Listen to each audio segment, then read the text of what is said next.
ગુજરાતની અંદર ફરી એક વખત વિધાનસભાની પેટા ચૂંટણી યોજાવાની છે અને આ પેટા ચૂંટણી એ વિસાવદરની છે કેમ કે વિસાવદરની અંદર હર્ષદ રીબડિયાએ એ જીતની અરજીને પડકાર કરતી હાઈકોર્ટમાં એક અરજી કરી હતી કે જેના કારણે વિસાવદરની અંદર પેટા ચૂંટણી એ રોકી રાખવામાં આવી હતી। જો કે હવે હર્ષદ રીબડિયાએ એ પિટિશન પરત ખેંચતા વિસાવદરની અંદર ચૂંટણીની તૈયારીઓની શરૂઆત કરી દેવામાં આવી છે।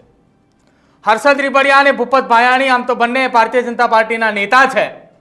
ભૂપત ભાયાણીએ વર્ષ 2022ની અંદર આમ આદમી પાર્ટીમાંથી જીતીને આવ્યા અને તેમની જીતની પડકાર કરતી અરજી હર્ષદ રીબડિયાએ ગુજરાત હાઈકોર્ટની અંદર કરી હતી। જો કે એ હાઈકોર્ટની અંદર અરજી થતાની સાથે જ થોડા સમય બાદ ભૂપત ભાયાણીએ ભારતીય જનતા પાર્ટીની અંદર જોડાયા। ત્યારબાદ લોકસભાની ચૂંટણી પણ ગઈ, સ્થાનિક સ્વરાજ્યની પણ ચૂંટણી ગઈ અને વાવ વિધાનસભાની પેટા ચૂંટણી પણ ગઈ, પરંતુ વિસાવદરની ચૂંટણી એટલા માટે ન આવી કે વિસાવદરની અંદર હર્ષદ રીબડિયાએ હાઈકોર્ટની અંદર ભૂપત ભાયાણીની જીતને પડકાર કરતી એક અરજી કરવામાં આવી હતી। જો કે હવે હર્ષદ રીબડિયાએ અરજી પરત ખેંચી છે અને પરત ખેંચતાની સાથે જ ચૂંટણીના સંકેતોની વચ્ચે વિસાવદરની અંદર ચૂંટણી માટેની તૈયારીઓને પણ શરૂઆત કરી દેવામાં આવી છે। વિસાવદરની અંદર ચૂંટણીની તૈયારીઓની શરૂઆત કરતાની સાથે જ તમામ એ રાજકીય પક્ષની પાર્ટીના આગેવાનો સાથે વિસાવદરની અંદર પ્રાંત કચેરી ખાતે એક બેઠક બોલાવવામાં આવી છે। આ બેઠકની અંદર વિસાવદર પ્રાંત ઓફિસ ખાતે જે મીટિંગ મળવા જઈ રહી છે, જેમાં ભાજપ, કોંગ્રેસ, બહુજન સમાજવાદી પાર્ટી, આમ આદમી પાર્ટી અને કમ્યુનિસ્ટ પાર્ટીના નેતાઓને હાજર રહેવા માટે સૂચન આપતું એક નોટિફિકેશન બહાર પાડવામાં આવ્યું છે અને એ નોટિફિકેશનના આધારે 18 માર્ચના રોજ બપોરે 12 કલાકે વિસાવદર પ્રાંત અધિકારીની કચેરી ખાતે એક બેઠક મળવા જઈ રહી છે। આ બેઠકની અંદર ઇલેક્શનને લઈને તમામ એ ચર્ચાઓ કરવામાં આવશે। ઇલેક્શન પ્રોસેસ જે છે તે શરૂ કરવા માટે આખી આ વાંધા અરજી અંતર્ગત સૂચનો મંગાવવામાં આવશે। તેની સાથે સાથે આ ચૂંટણી વ્યવસ્થિત રીતે એટલે કે ચૂંટણી એ રાજકીય આગેવાનોની સાથે રહીને આખો આ ચૂંટણીનો માહોલ, કેમ કે એક વિધાનસભાની પેટા ચૂંટણી છે, એ પેટા ચૂંટણીની તમામ તૈયારીઓ પૂર્ણ કરવા માટે આખી આ બેઠક બોલાવવામાં આવી છે। આ બેઠક એ પ્રાંત અધિકારીની કચેરી અને ચૂંટણી અધિકારી એ વિસાવદર વિધાનસભા મત વિસ્તાર અને પ્રાંત અધિકારી વિસાવદર દ્વારા આ બેઠક એ બોલાવી છે।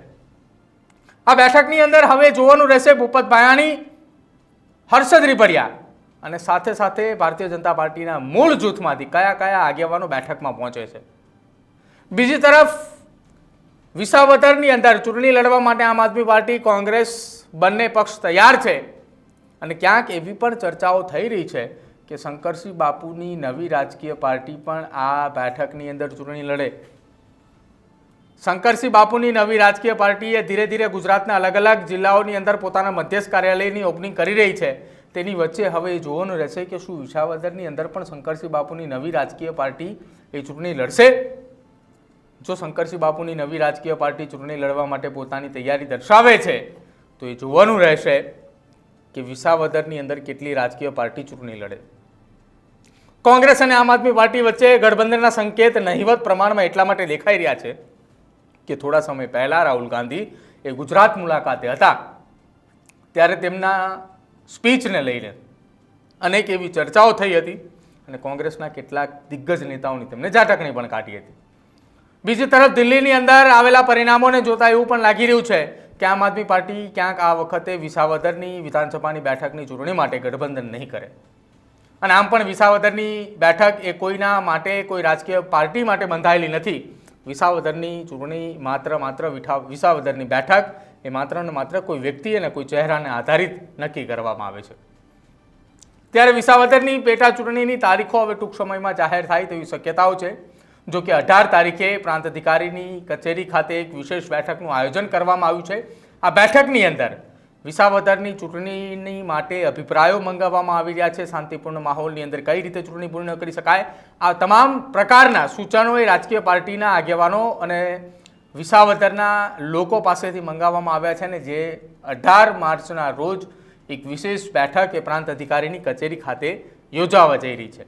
એટલે કે હવે ટૂંક સમયની અંદર ગુજરાતની અંદર વિધાનસભાની પેટા ચૂંટણી આવવાની છે અને એ પેટા ચૂંટણી વિસાવદરની છે। તમારું શું માનવું છે વિસાવદરની પેટા ચૂંટણીને લઈને? ભારતીય જનતા પાર્ટીમાંથી કયું જૂથ એ બેઠકની અંદર પહોંચે છે? આમ આદમી પાર્ટી, કોંગ્રેસ અને શંકરસિંહ બાપુની નવી રાજકીય પાર્ટી શું વિસાવદરની ચૂંટણી લડવા માટે જાય છે કે કેમ, તેના અંગે હવે રહસ્ય ઘેરાતું જશે. તમારું શું માનવું છે વિસાવદરની ચૂંટણીને લઈને તે ખાસ અમારા કમેન્ટ સેક્શનની અંદર જરૂર જણાવજો. જોતા રહેજો ન્યૂઝરૂમ. નમસ્કાર.